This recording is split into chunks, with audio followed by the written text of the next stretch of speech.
नमस्कार, आप देख रहे हैं हमारा लाइव सेशन। मैं इस वक्त मौजूद हूँ किशनपुर दक्षिण पंचायत में और ये सुपौल के अंतर्गत आता है और मेरे साथ जुड़ चुके हैं जनस्वराज पार्टी के दो दिग्गज नेता यहाँ पे उपस्थित हैं।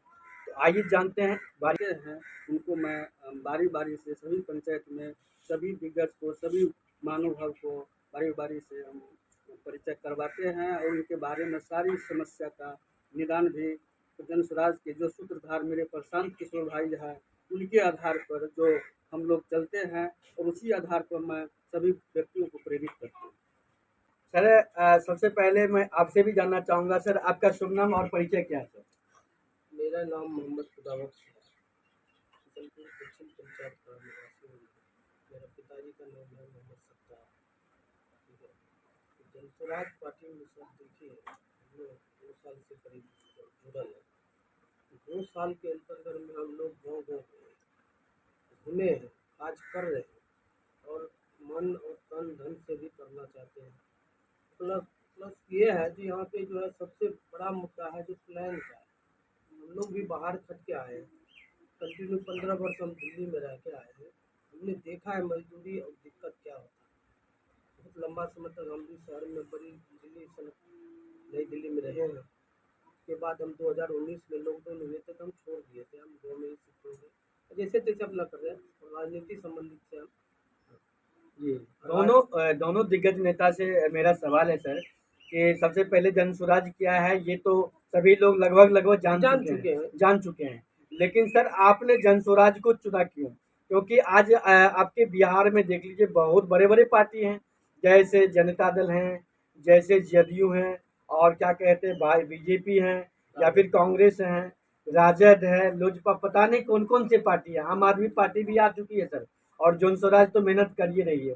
लेकिन मैं आप दोनों से सवाल करना चाहता हूँ कि आप दोनों ने जनस्वराज क्यों चुना? क्या है जनस्वराज में जो आप दोनों ने ऐसा चाहा? देखिए बिहार में जनता बदलाव चाह रही है, तीसरा विकल्प खोज रही है। अधिकतर बिहार से जो परेशानियां हैं अफसरशाही हो चुकी है।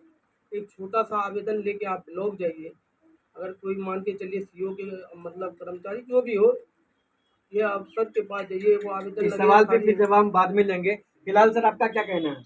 मेरा कहना यही है कि जनस्वराज में इसलिए मैं जुड़ा क्योंकि मेरा बहुत दिनों से मकसद था, क्योंकि बिहार में जितने भी लौलीबाजी जब सभी पार्टी के नेताओं करते हैं, जब समय आते हैं इलेक्शन का तो वो अपना सारी काला चिट्ठा को दूर कर देते हैं और अपना सच्चाई और नमस्कार करते हुए प्रत्येक व्यक्ति और प्रत्येक जनता के पास जाकर के बोलते हैं कि मैं वादा करते हैं कि आपके गांव में आपके पंचायत में जो जितने भी समस्या है मैं उनको दूर करूंगा। लेकिन यह वादा धरातल पर गिरा जाते हैं और वह जीत करके जब जाते हैं तो कोई अता पता नहीं रहता है, न हाल चाल लेने के लिए आते हैं। सभी जनताओं से सिर्फ वोट लेने का काम करते हैं। जी जी जी, यहाँ मैं बीच में रोकूंगा। तो मान लीजिए कि सर दोनों आदमी का सवाल का जवाब मैं देख रहा हूँ कि आप दोनों करप्शन से जुड़े हुए सवाल जवाब कर रहे हैं। तो हमको बताइए कि करप्शन जो है, क्या ब्लॉक का करप्शन या फिर आप स्वास्थ्य कर्मी को देख लीजिए या फिर थाना को देख लीजिए, बहुत सारे ऐसे ऑफिशियल वर्क है सर जहाँ पे सिर्फ करप्शन है। तो क्या जन स्वराज की मुहिम प्रशांत किशोर जी आएंगे तो क्या ये करप्शन बंद हो पाएगा? क्या आप लोगों को लगता है ऐसा? जी लगता है, बिल्कुल क्यों नहीं लगेगा। अगर कोई पढ़े लिखे आदमी अगर सत्ता में आवे और चलाने का प्रयास करे तो क्यों नहीं बदलाव हो सकता है। अगर विद्वान व्यक्ति कोई अगर राजा बने तो जरूर सही तरह से चलाएगा। तो जदयू क्यों नहीं कर पाया सर? नीतीश बाबू आज तक क्यों नहीं कर पाए ऐसा? जेडीयू देखिए सर, ऐसा है एक्चुअली बात यह है कि जेडीयू में 4 5 7 आदमी ऐसा गिनल चुनल है कि जेडीयू को चला रहे हैं। विधायक बन के यहाँ से जाना इजी है, पैसा खर्चा कीजिए, पार्टी टिकट देगा, चले जाइएगा। लेकिन आज तक धरातल पर आके कोई गाँव में कोई पोखर को कोई डूब के मर जाता है, ये सब चीज़ को बहुत कम देखता है। लोग पलट के नहीं देखता, पटना जाने के बाद पलट के नहीं देखता। अच्छा, आपका क्या कहना है इस संबंध में सर?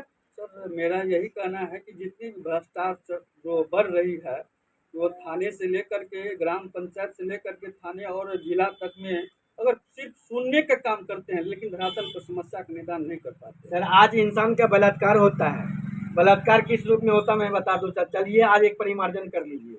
चलिए आप कहीं न कहीं ब्लॉक के अंदर में जाके कोई अपना वर्क के ज़मीन के संबंधी कोई काम कीजिए, चाहे ब्लॉक डेवलपमेंट ऑफिसर से बात कीजिए या फिर स्वास्थ्य कर्मी चले जाइए, बड़े बड़े हॉस्पिटल चले जाइए, तो क्या आपका इलाज सही ढंग से हो पाता है? एक आवेदन डालिए, एक केस डालिए, मुकदमा के लिए आपको पैसा मांगा जाता है। क्या इस तरह से सिचुएशन जो बढ़ रही है, क्या ये बलात्कार है या नहीं है? मनुष्य का बलात्कार है या नहीं है? यह शारीरिक रूप से मानसिक बलात्कार है। और जो भी पदाधिकारी हैं वो सभी पदाधिकारी जो है सिर्फ सुनने की काम करते हैं, लेकिन धरातल पर सही रूप से वो अपना स्टेटमेंट नहीं दे पाते हैं, नहीं सही से इलाज कर पाते हैं, नहीं सही से उसका देख रेख कर पाते हैं, न सही से उसका समस्या का निदान कर पाते हैं। तो क्या सर मुझे आप बताएंगे कि सर अगर आपकी जनसुराज पार्टी साल 2025 के इलेक्शन में कितने सीट पे इस बार चुनाव लड़ने वाली है? 243 सीट पर लड़ेंगे। सारे सीट पे लड़ेंगे? जी जी बिल्कुल। सुपौल से क्या उम्मीद है सर आपको? सुपौल से क्या उम्मीद है सर? बिल्कुल सुपौल का जनता वोटर जो मतदाता जो भी है वो सब इच्छा कर रहा है कि एक बार बदलाव होना जरूरी है। तीसरा विकल्प के रूप में जनस्वराज पार्टी आ रही है। सही सोच, सही लोग, सामूहिक प्रयास की हत्या हो रही है। सुपौल के अंदर 5 विधानसभा है सर, तो 5 विधानसभा सीट पे आप लड़ने वाले हैं। तो क्या सर जदयू को आप मात दे पाएंगे या फिर क्या कहते हैं ये भारतीय जनता पार्टी है उनको मात दे पाएंगे सर? सर मैं जनसुराज पार्टी की ओर से